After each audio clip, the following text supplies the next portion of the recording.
दोस्तों ऐसा तो आपने बहुत ही बार सुना होगा कि नो वन इज़ परफेक्ट। कोई परफेक्ट नहीं है, सभी लोगों में कुछ ना कुछ कमज़ोरियाँ ज़रूर हैं।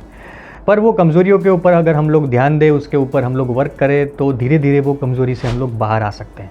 आज मैं एक ऐसी ही कमज़ोरी के बारे में बात करने जा रहा हूँ जो कि ज़्यादातर मेल्स में, ज़्यादातर पुरुषों में पाई जाती है और उसकी वजह से उनके जो फीमेल के साथ में रिलेशन होते हैं, स्त्रियों के साथ में जो रिलेशंस होते हैं, चाहे वो उनके साथ में उनकी कलीग हो, उनकी फ्रेंड हो, उनके नेबर्स हो या कोई भी ऐसी फीमेल जिसके साथ उसके संबंध है, वो ज़्यादा ख़राब होने के चांसेस बढ़ जाते हैं और कहीं ना कहीं जो मेल है, पुरुष है, उसकी छवि भी ख़राब होती है। ये टॉपिक मुझे जहन में क्यों आया, क्योंकि अभी 3-4 दिन पहले मुझे एक क्लाइंट मिलने के लिए आई और 40 इयर्स के अराउंड वो क्लाइंट थी और उन्होंने मुझे बताया कि मेरे मेल से, पुरुषों से रिश्ते फ्रीक्वेंटली ख़राब हो जाते हैं। तो मैंने उनसे पूछा कि क्या लगता है आपको, कौन से रीज़न, जो मैक्सिमम रीज़न आप क्या फाइंड आउट किया आपने कि इसी वजह से उनके साथ रिश्ते ख़राब हुए हैं। तो उन्होंने मुझे ये रीज़न दिया है। दोस्तों मेरा नाम है अरविंद सिंह राणा और मैं एक काउंसलिंग साइकोलॉजिस्ट हूँ, प्रैक्टिस करता हूँ। हमारा ये जो दिल से रिश्ता चैनल है उसके ऊपर मैं मेरी प्रैक्टिस से जुड़े जो भी एक्सपीरियंसेस होते हैं और रिलेशनशिप, मेंटल हेल्थ के बारे में मैं इस चैनल पर ऐसी इन्फॉर्मेशन लेके आता हूँ जिससे आप लोगों को भी बेनिफिट मिले, आप लोगों की लाइफ में आपके रिलेशनशिप और ज़्यादा अच्छे हो, आपकी मेंटल हेल्थ और ज़्यादा अच्छी हो। तो सबसे पहले आप चैनल को सब्सक्राइब जरूर से कर दीजिए। हमारे चैनल को ग्रो करने के लिए आपको हमें सपोर्ट करना बहुत ही ज़रूरी है। दोस्तों आते हैं आज के मेन टॉपिक के ऊपर कि पुरुषों की ये कमज़ोरी और जो मेरी क्लाइंट ने मुझे बताया वो क्या है। देखिए, पुरुष और महिला के संबंध, ये संबंध के ऊपर हम लोग कहीं ना कहीं कुछ ना कुछ स्टैम्प या ज़रूर लगाते हैं कि ये संबंध ये है, ये कोई बॉयफ्रेंड गर्लफ्रेंड का संबंध है, ये बहन भाई का है, ये पति पत्नी का है, ये कलीग्स का है। ऐसा हमारा स्टैम्प, थप्पा ज़रूर से लगता है। पर कई बार ये जो थप्पा होता है वो लगता नहीं है और हम लोगों को भी मालूम नहीं होता है कि एक्चुअली ये रिलेशनशिप क्या है, हम किस वजह से जुड़े हुए हैं, हम लोग क्लियर नहीं कर पाते हैं और उसी डायलेमा में, उसी कन्फ्यूज़न में हम लोग ये गलती कर बैठते हैं। तो उन्होंने मुझे बताया कि एक पॉइंट पर आकर ज़्यादातर मेल मुझे प्रपोज कर देते हैं या कुछ ऐसी बात बता देते हैं कि जिससे मुझे लगता है कि वो कुछ डिमांड कर रहे हैं मुझसे, उन्हें मुझसे कुछ ऐसी चीज़ चाहिए जो मैं नहीं दे पाऊँगी और उसी वजह से हमारे रिश्ते ख़राब हो जाते हैं और फिर मुझे मजबूरी में उनसे दूर हो जाना पड़ता है। तो ये फीमेल्स का भी प्रॉब्लम है और मेल्स का भी इश्यू है। तो ऐसी कंडीशन में हमें क्या करना चाहिए। देखिए, मैंने प्यार किया जो मूवी है ना, उसमें एक डायलॉग है कि लड़का और लड़की कभी दोस्त नहीं हो सकते। ये जो डायलॉग है कहीं ना कहीं वो हमारे दिमाग में ज़्यादा बैठ गया है और ख़ास करके बहुत सारे पुरुषों के दिमाग में तो ये बहुत ही गहरे में बैठ गया है, जिससे उन्हें लगता है कि कोई भी फीमेल हो वो दोस्त नहीं हो सकती है, उनके साथ में हमें इंटीमेट रिलेशन या हमारे जो हम लोग जो फिल्मों में देखते हैं रोमांटिक रिलेशन वही हो सकते हैं।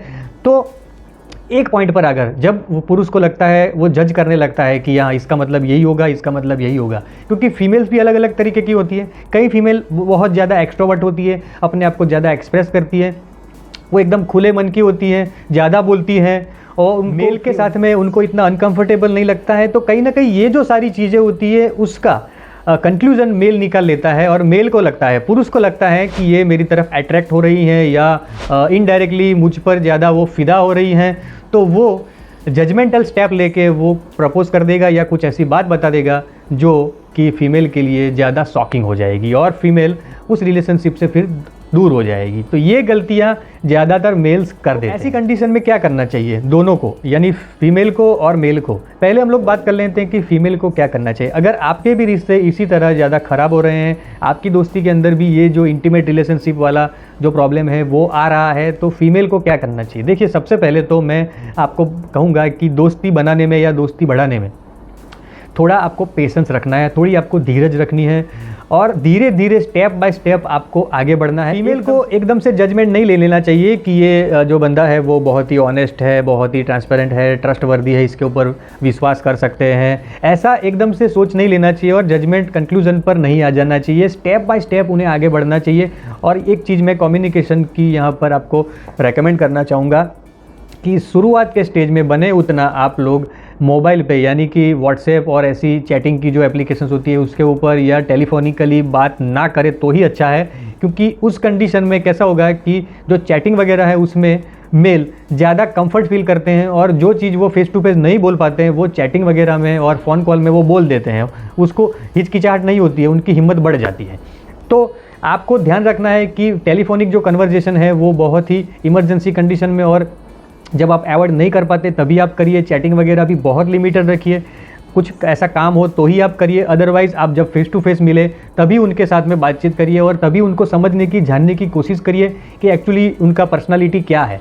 अगर आपको लगता है कि ये जो पर्सनालिटी है उसके साथ में मुझे ज़्यादा आगे नहीं बढ़ना है, बाउंड्रीज क्रॉस नहीं करनी है, तो आप वहीं पर रुक जाइए। भले ही आपका पर्सनालिटी कितना भी एक्सट्रोवर्ट हो, आप कितने भी लोगों के साथ हिल मिल जाते हो, तो भी आपको कुछ कुछ कंडीशन में, यानी स्पेशली जब मेल से आप डील कर रही हैं, मेल के साथ आप संबंध बढ़ा रही हैं, तब आपको कॉन्शियसली सोचना पड़ेगा, नहीं तो कहीं ना कहीं नुकसान आपको भी भुगतना पड़ेगा।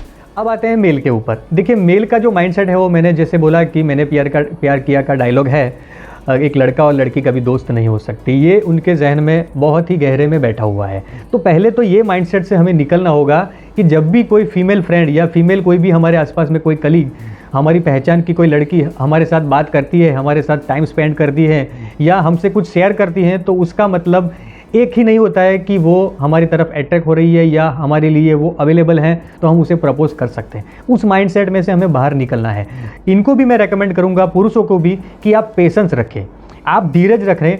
जब भी आपको ऐसा लगे कि ऐसी कुछ बात सामने से भी हो रही है, सामने से भी वो हमें कुछ ऐसा बताना चाहते हैं या कुछ ऐसी हिंट दे रहे हैं या उनके कम्युनिकेशन में कुछ इंटीमेट बात हो, आपके बारे में सीरियसली वो चर्चा करना चाहे, तभी आप पोलाइटली अगर बात रखना चाहते हैं तो रख सकते हैं, पर आप कुछ अनसन डिमांड मत करिए। इसकी वजह से क्या हो रहा है कि आपकी तो इमेज खराब हो रही है, पर साथ ही पूरी मेल जो कम्युनिटी है उनकी भी इमेज खराब होती है कि सभी मेल एक तरीके के ही होते हैं, सबकी एक ही डिमांड होती है, सबको एक ही चीज़ चाहिए, ऐसा कहीं ना कहीं सोसाइटी में मैसेज जा रहा है।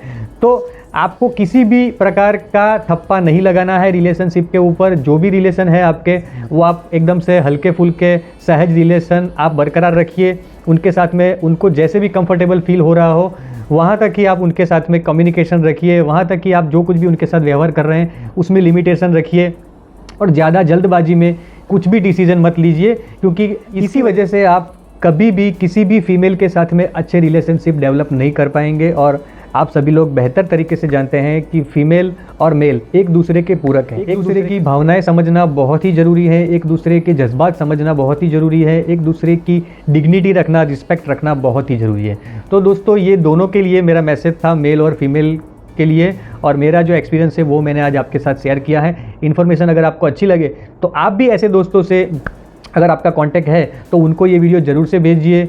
जो फीमेल है वो मेल्स को भेजिए, मेल्स है वो फीमेल्स को भेज सकते हैं। तो इस तरीके से हम लोग ये अवेयरनेस बढ़ाएंगे और हमारे जो हेल्दी रिलेशनशिप है, जो कि हमारी सोसाइटी के लिए बहुत ही ज़रूरी है, जिसके साथ हमारा ओवरऑल वेल बीइंग जुड़ा हुआ है, उसको बेहतर तरीके से हम लोग आगे ले जा सकते हैं। फिर से एक बार आपको मैं रिक्वेस्ट करूंगा कि चैनल को सब्सक्राइब करें, इन्फॉर्मेशन अच्छी लगे तो वीडियो को ज़रूर से लाइक करें। फिर मिलेंगे नए विषय के साथ में। Thank you very much.